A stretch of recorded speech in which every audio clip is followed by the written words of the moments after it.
Hindi. Singapore? The Kids Ramyun po, just to give you a brief history, they started 2017 as a mall in Timog. So, basically from ramen bar house to they started sa convenience store. And then yung moving forward to this year kasi they saw yung potential ng ramen bar. So they focus on ramen bar. So for the product naman, they have more than 100 different ramen from spicy to mild, from soup, from ramen to stir fry. Plus, they also have toppings na more than 20 po. So, each one of the customer can choose a variety of toppings. Kasi this is DIY cooking po, yung procedure nila.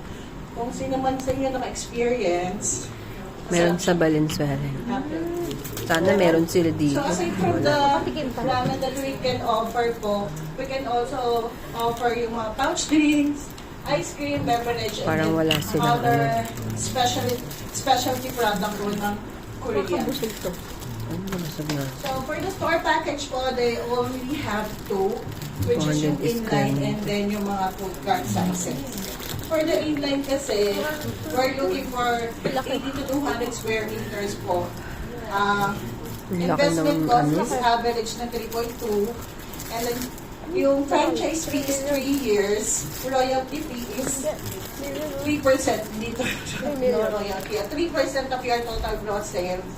And then within Metro Manila, free delivery po sila. For the system-wide advertising po, they are collecting 100,000 per year.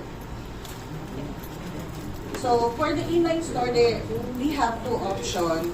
So, difference po ng dalawang option will be yung construction cost. So, franchise fee is 500,000.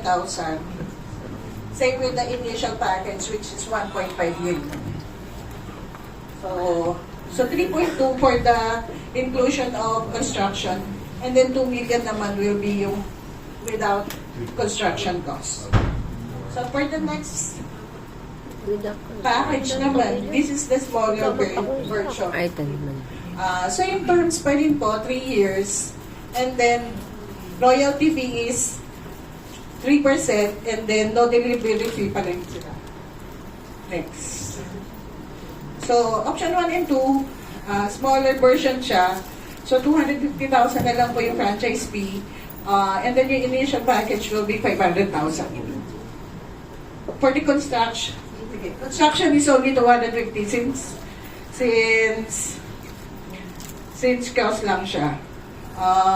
This is only estimated cost po ng supplies for inline store. So for the food supply, parang nasa 350,000 yung inclusion plus yung equipment, trade name, and then marketing support. So monthly sales po. This is based on the 3 location. So, sa Timog, which is your first store, Fisher Mall, and then Ayala. So, as you can see, last year po, they reached yung 6 million for 1 branches nila. So, average sila ng 200,000, but they are operating 24 hours kasi. And then, for the market analysis, for mall kasi it's different, oh. They has only limited hours, so 12 hours operation. So as you can see, 2 million lang po yung reach ng sales. So this one is Ayala Cloverleaf. So based on the socio-economic classes naman. So class B and C naman tayo. Next, sa Gen Z. Yun. Gen Z and then millennials po yung market natin.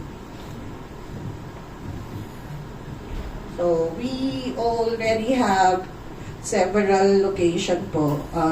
We have in Ayala SM sa North EDSA, which is operating 24 hours. Sa Fisher Mall, saan pa ba? sa Ayala Terraces. And then, for the location kasi, we do have several offers naman po. Sa Robinson, Ainta, at saka sa Riverbank, we also have. So, that's it naman po. If you have further question, we can have a, groupings later on. Okay, thank you.